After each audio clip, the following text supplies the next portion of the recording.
Mira had always loved the night. Since she was a child, the quiet of the sky had given her comfort, while others in the colony locked their doors early and hurried inside when the lamps dimmed. She wandered into the open fields and sat beneath the endless stars.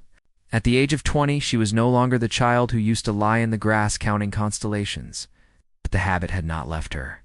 The stars above still called to her heart like a voice only she could hear. The colony where she lived was far from Earth.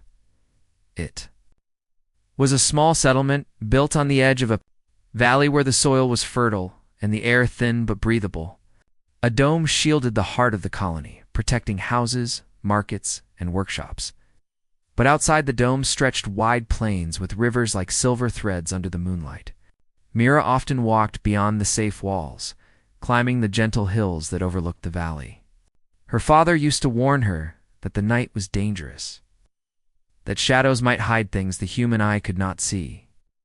But Mira always replied with a smile. "The night has never harmed me," she would say. "It listens to me. It speaks when no one else does." Her father would shake his head and return to his tools, for he was a worker in the machine hall, too tired to argue after long hours. Mira's mother had passed years ago, and Mira had grown independent early. Perhaps that was why she found herself outside more often than inside. To her, the stars gave warmth that walls could not. On her 20th birthday, the colony lights shone brighter than usual. Families gathered in the central square, singing old songs from Earth and sharing sweet bread. Mira joined for a while, smiling at friends, but as the music grew loud, she slipped away quietly. She carried no lamp, only a small notebook she used to sketch constellations. Her feet carried her along the familiar dirt path toward the northern hill. The night air was cold, brushing against her cheeks, but she welcomed it. The dome lights grew faint behind her until only the silver of the twin moons lit her path. She climbed the hill with steady steps, her boots crunching softly over dry grass. When she reached the top, she spread her small blanket on the ground and lay back to watch the stars. She whispered their names as she drew them in her mind. Ariel Belt, Vora Line, Earth's Crown. These were names she had given, not official terms, but they belonged to her. She knew every pattern above, or at least she believed so. Until that night when something strange caught her eye. A new point of light pulsed near the eastern horizon. It was brighter than the other stars, yet not as steady as a planet. It blinked slowly, as if breathing. Mira sat up, curiosity rushing through her veins. She opened her notebook and tried to sketch the position, marking it carefully. "Strange," she whispered to herself. "You were not here before."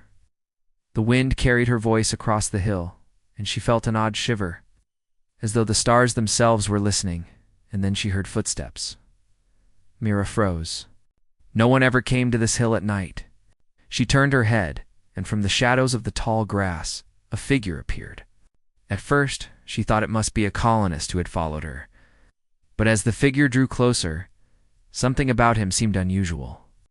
His steps were silent, almost too light, and though the moons lit the land, his face seemed hidden until he stood only a few paces away. "Do you always speak to the stars?" the man asked softly. His voice startled her.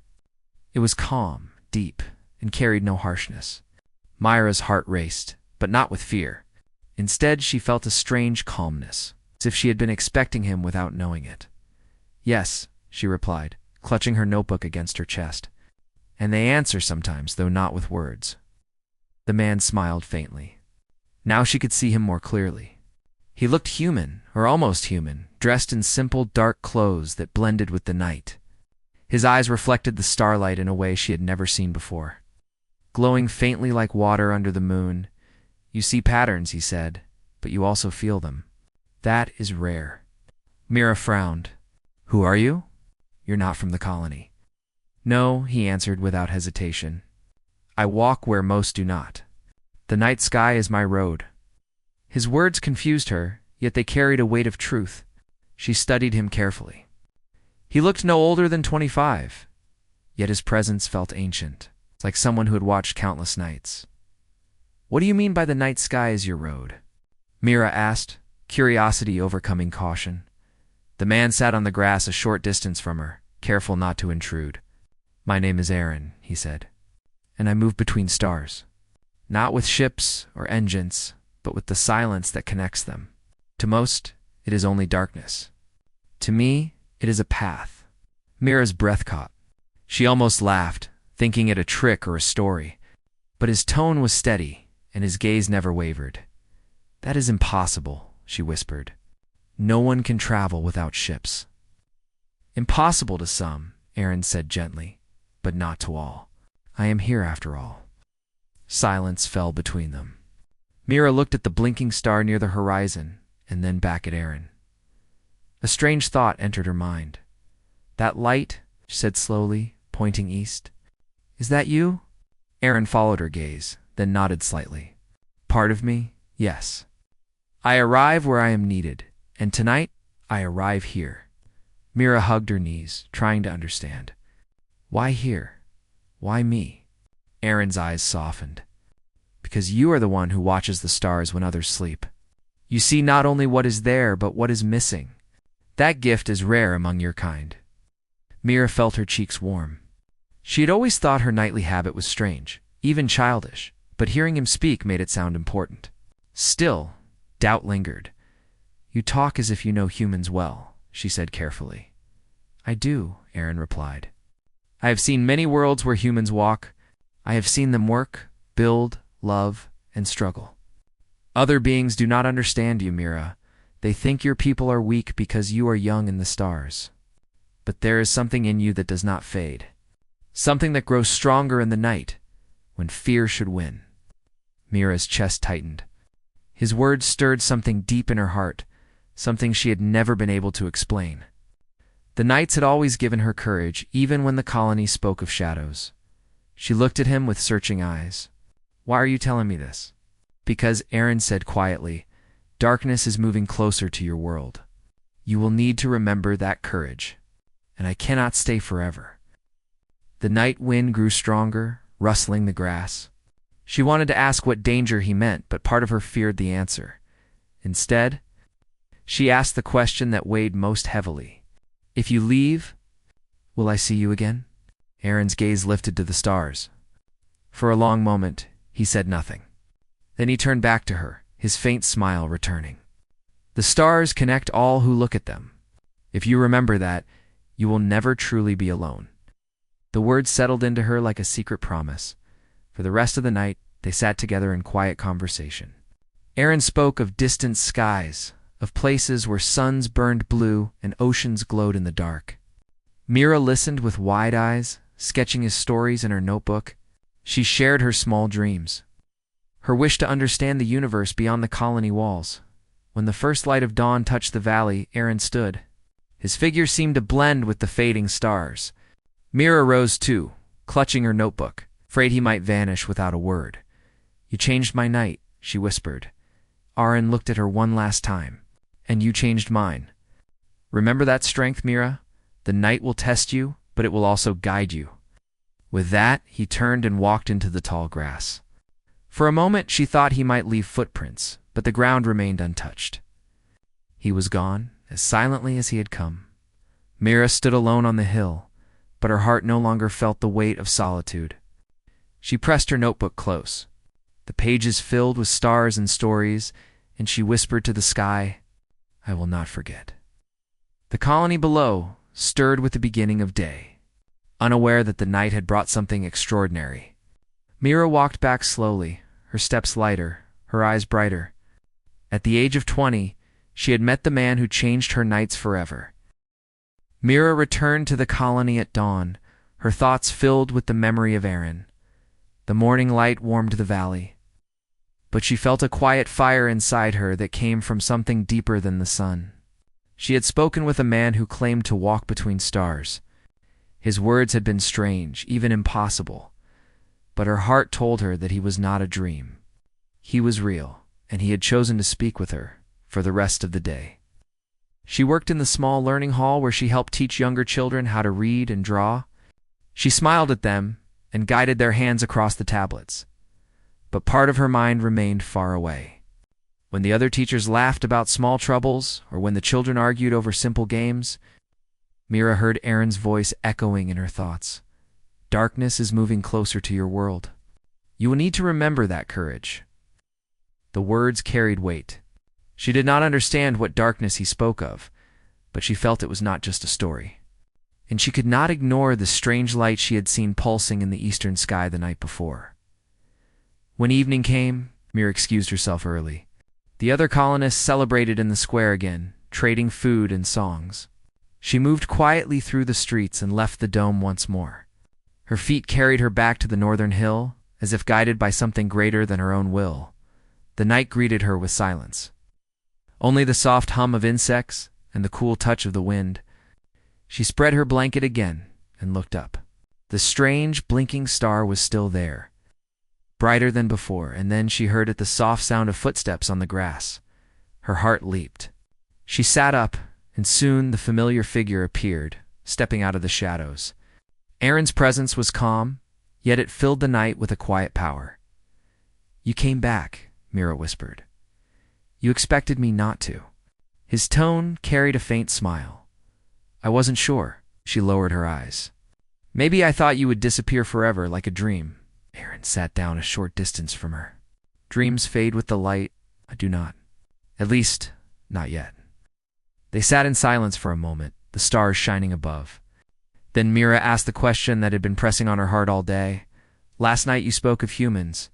You said we are different, that others do not understand us. What did you mean?" Aaron looked at the sky before answering. "The universe is old, Mira. Older than your people imagine. Civilizations have risen and fallen long before humans learned to walk upright.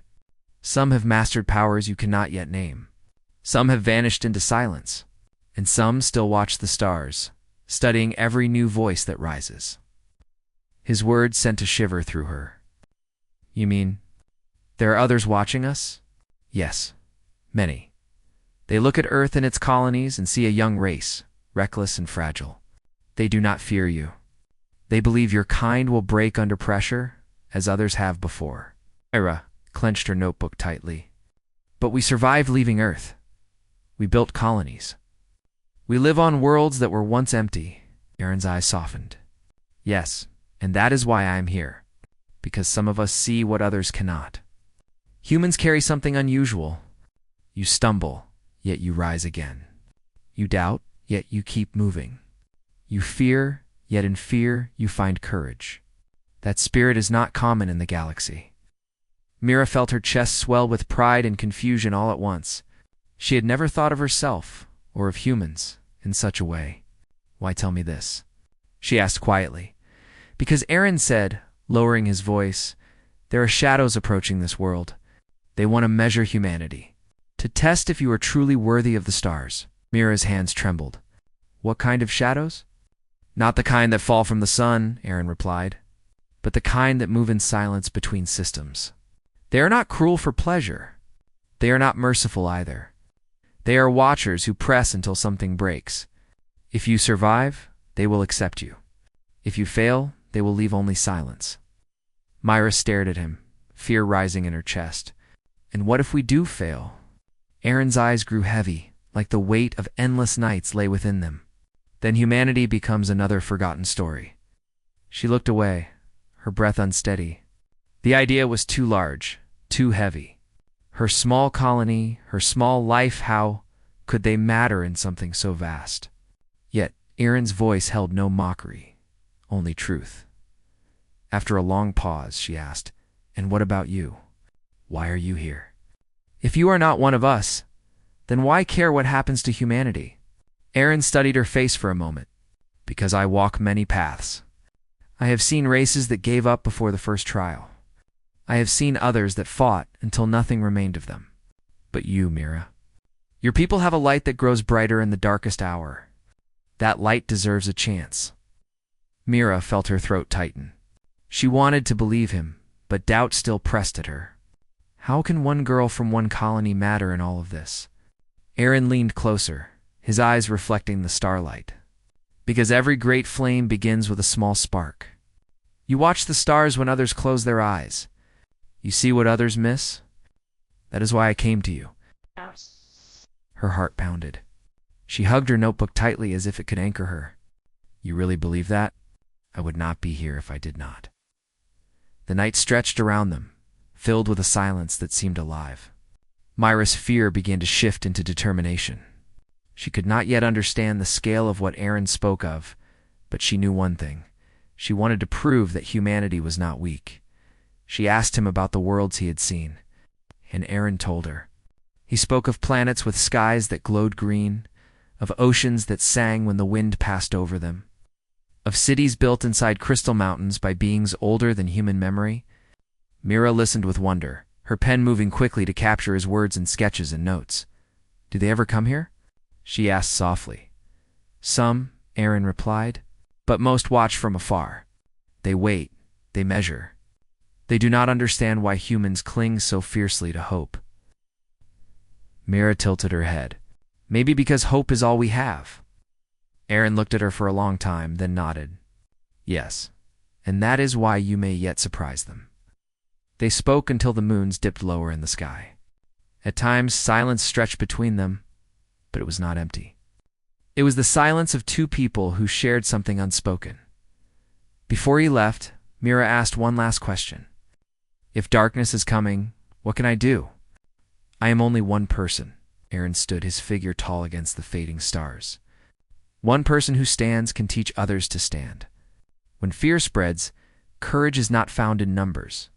It begins with one. Remember that." With those words, he walked back into the tall grass and vanished once more. Mira sat alone, her notebook filled with sketches of alien worlds and words she could hardly believe. The night felt heavier now, but also brighter. She no longer felt like a girl staring at stars. She felt like a small piece of something vast, something important. When dawn touched the valley again, Mira returned to the colony. This time, she did not walk slowly. She walked with purpose, her heart burning with a quiet fire. She knew she could not tell others everything Aaron had said. They would laugh, or worse, they would not believe her. But she could prepare herself. She could listen to the night more closely. For the first time, she understood why she had always been drawn to the stars. It was not just curiosity. It was not just loneliness. It was preparation. The nights had been shaping her for something greater and deep in her heart. She knew one truth. At the age of 20, she had met the man who changed her nights forever, and the secrets he carried would guide her through what was yet to come. The colony lay quiet beneath the twin moons. Lamps glowed faintly inside the protective dome, and families prepared for rest. Yet, Mira could not sleep. Her thoughts carried her back to the northern hill, to Aaron's steady voice and the warning that shadows were moving closer. For several nights after their last meeting, she returned to the hill, but Aaron did not appear. She would sit alone with her notebook, sketching the stars and tracing the strange pulsing light in the east. Each night it grew brighter, and her heart grew heavier. During the day, Mira went about her duties in the learning hall, but her mind was elsewhere. She watched the younger children and wondered what would happen if the shadows came. Would they be safe? Would the colony survive? She wanted to speak to her father, but how could she explain what Aaron had told her without sounding like a dreamer? Her father noticed her distraction one evening. He placed a rough hand on her shoulder. "You wander too much in your thoughts, Mira. The world is not only in the sky. It is here with us, with the people who need you." Mira wanted to answer, but the words caught in her throat. She simply nodded, though inside she felt the weight of a secret she could not share. That night, the answer came. Mira lay awake, staring at the faint glow of the ceiling lamp, when a strange vibration shuddered through the floor. At first, she thought it was the heavy machines in the workshop district. But then she heard a sound that froze her blood. A deep, low hum filled the air, unlike any tool she had known. It was as though the sky itself was groaning. Shouts rose outside, followed by hurried footsteps. Mira jumped from her bed, threw on her coat, and ran into the street. Colonists gathered, pointing upward. Her eyes followed, and she gasped. Above the dome, beyond the moons, shapes moved against the stars. They were dark, almost invisible, but their edges shimmered faintly with silver light. At first there were 2, then 3, then more. They drifted like shadows carried by the wind, silent but heavy with presence. Fear spread quickly. Mothers clutched their children, and men shouted questions no one could answer. Some claimed they were new ships from Earth, others said they were storms. But Mira knew better. Her heart raced as Aaron's warning echoed in her mind. Darkness is moving closer to your world. The hum grew louder, and a ripple of energy passed over the dome, making the lamps flicker. The shield that protected the colony trembled as if tested by invisible hands. Mira felt her knees weaken, but she forced herself to stay upright. She could not look away. Suddenly a voice boomed from the central tower. It was the governor, a man of strong words, but little warmth. Remain calm. The shield will hold. Return to your homes. But the people did not move. They stared at the shadows above, fear in their eyes. The governor repeated his command, but his voice shook, betraying his own uncertainty. Mira clenched her fists. She could feel the panic spreading like fire. If it grew, the colony would break before any true attack came. Then she remembered Aaron's words. One person who stands can teach others to stand. Courage begins with one. Her chest tightened, but she forced herself forward. She climbed onto a stone ledge near the square and raised her voice, louder than she thought possible. Do not run, she shouted. The night is testing us. We are stronger than we think. Heads turned toward her. Dozens of eyes stared, some confused, some frightened. Mira's heart hammered, but she continued. You think we are small, but we are not weak. We built this colony from empty soil. We made life where there was none. We survived storms and hunger and fear, and we will survive this too. Her voice rang through the square, sharp and clear. For a moment, silence held. Then, slowly, the panic eased. People stopped running. They drew closer together, their fears still present, but no longer wild. The governor frowned, but even he did not silence her. Above, the shadows shifted, pressing harder against the dome. Sparks rippled across the shield, and the hum deepened. Mira felt sweat on her brow, but she raised her chin. If they want to test us, let them see who we are, she said firmly. Let them see that humans do not give up when the night grows dark. A murmur of agreement spread through the crowd. Some colonists nodded. Others clenched their hands into fists. The fear was still there, but now it was mixed with something stronger, resolve. Hours passed as the shadows circled. They never struck, but they pressed the shield again and again, as though weighing the colony's spirit. Mira stood with the others, refusing to leave. Her father came to her side, worry in his eyes, but pride as well. You spoke like your mother tonight, he whispered. She would be proud. Tears filled Mira's eyes, but she kept them steady on the sky.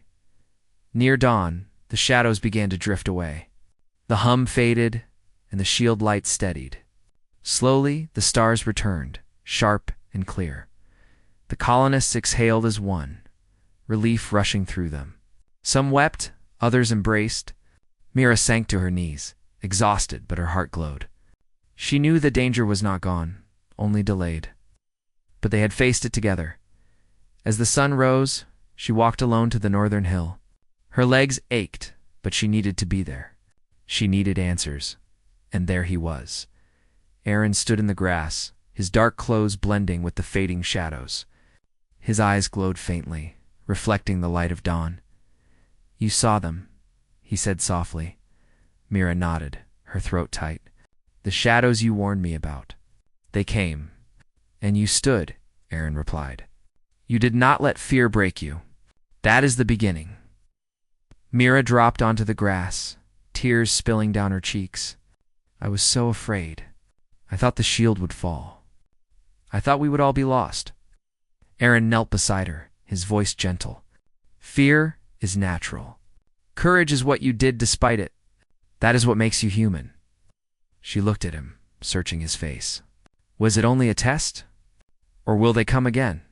They will come again, Aaron said. Tests grow harder each time. But tonight, you showed them something they did not expect. You showed them humanity will not bend so easily. Mira wiped her tears and drew a shaky breath. But what if next time is worse? What if we fail? Aaron's gaze was steady.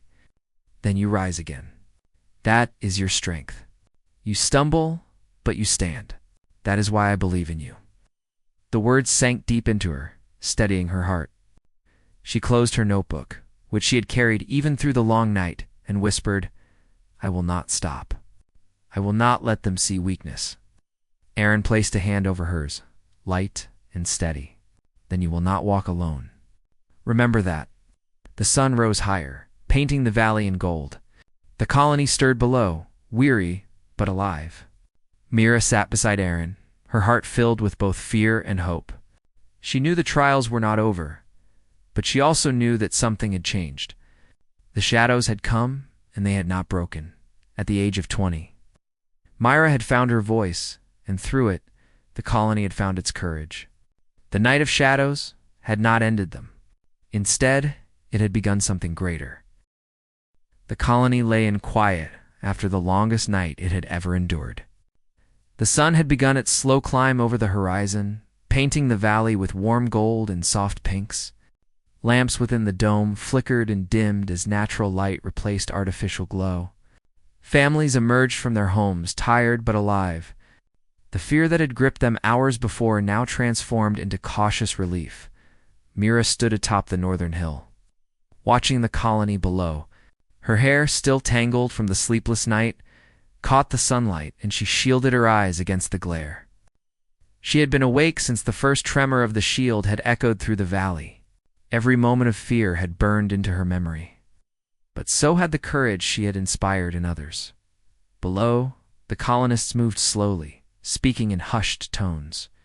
Some hugged their children, others shared quiet laughter, disbelief in their own survival. Myra felt a swell of pride. For the first time, she saw the truth of Aaron's words. Humans were stronger than they or anyone believed, and then she heard footsteps behind her. She turned. Aaron stood there, his figure blending with the rising sun, dark against the soft light.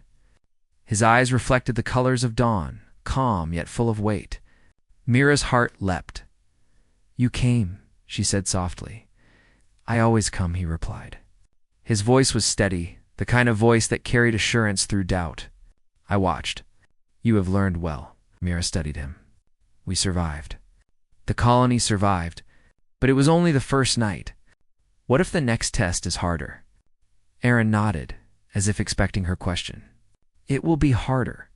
Each trial grows in difficulty. But now you know something important. Humanity's strength is not in weapons or walls. It is in courage, in unity, and in the refusal to yield. Mira lowered her gaze to the valley below. We were afraid. I was afraid, but we stood together. Even those who had never met each other worked together. It was amazing. Aaron smiled faintly. Yes, and that amazement is part of your power. You inspire one another. You grow stronger through each other. That is why humans are watched so closely. Myra's heart swelled with pride, yet a question lingered. Why us? Why me? There are billions of people in the galaxy. Why did you appear to me? Aaron stepped closer, the morning light catching the edge of his cloak. Because you look when others do not. You see patterns, you listen, and you act. Courage begins with observation.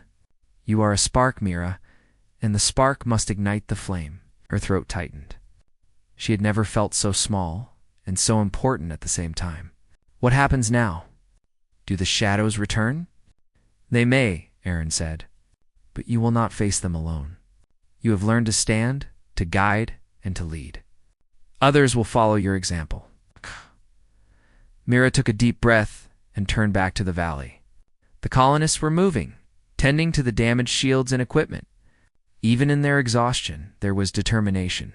She realized that the fear that had gripped them the night before had been replaced by something far stronger. Hope. She descended the hill toward the colony, Aaron walking beside her. The morning air was crisp, carrying the scent of the earth and the faint warmth of sunlight.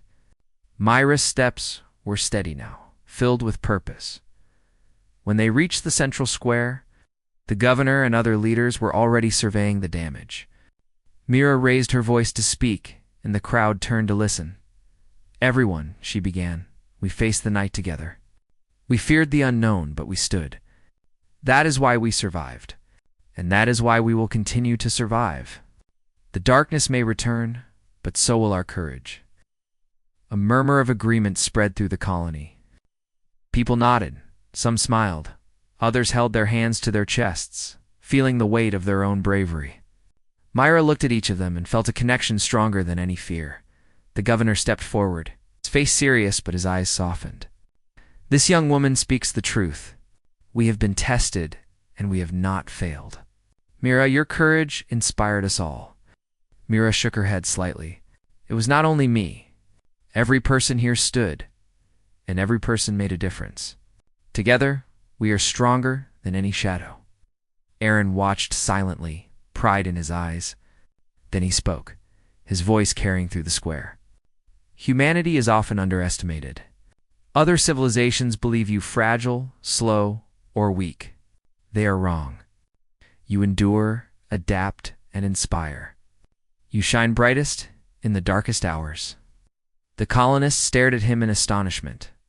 Many had never heard of travelers like Aaron, and few believed in interstellar watchers.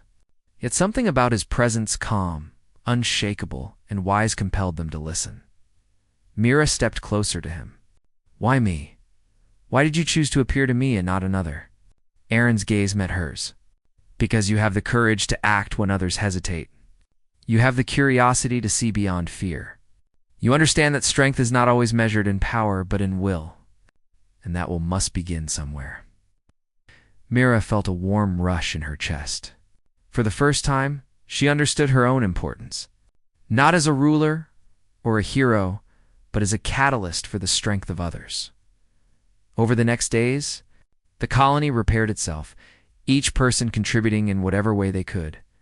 Myra worked alongside the colonists, not as a teacher or a child, but as a leader.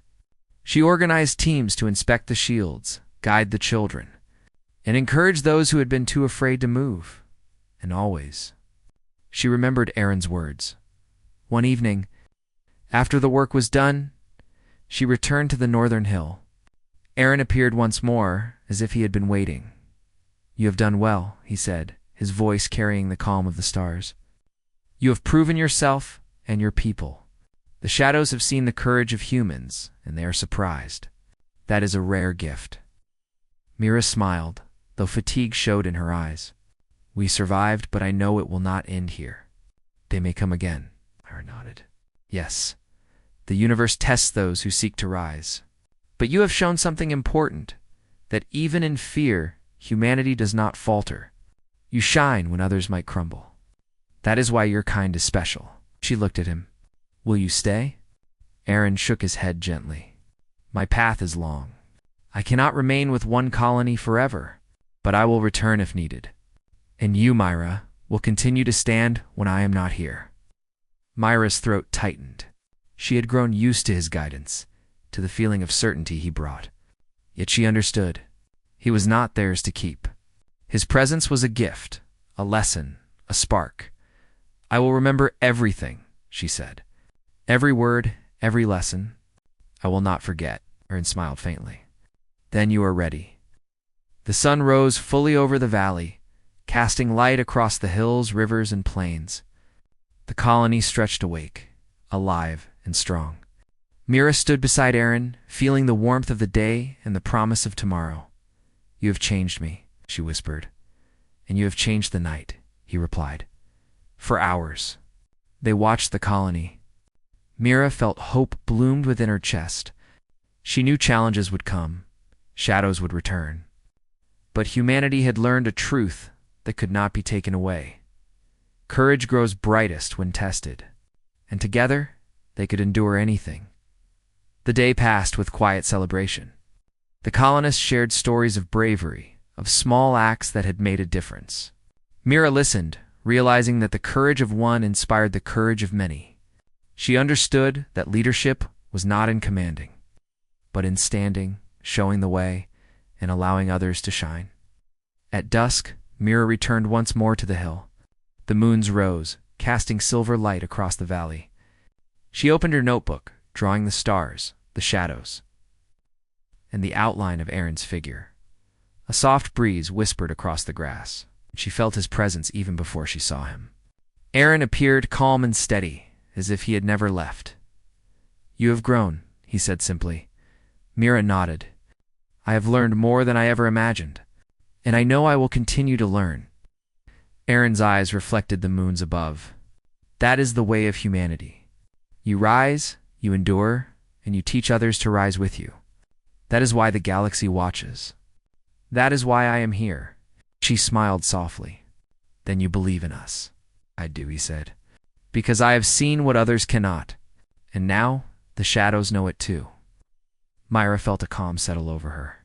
The trials were not over, but they had faced the first. They had survived the night, and they had learned a lesson far greater than fear humans endure. Humans inspire, and humans shine brightest in the darkest hours. As the stars began to fade with the rising sun, Mira looked to the horizon. She knew the world was vast, and the universe even larger. But she also knew that humanity had found its place within it not through power alone, but through courage, resilience, and the light that lived in every human heart. Aaron stepped back into the shadows, preparing to depart. Mira watched him, knowing that his journey continued beyond the hills, beyond the moons, beyond even the farthest stars. "Thank you," she whispered, "for showing me." "And thank you," Aaron replied softly, "for proving that humanity's nights can shine." With that, he vanished, leaving Mira standing alone on the northern hill. The colony lay below, alive and thriving.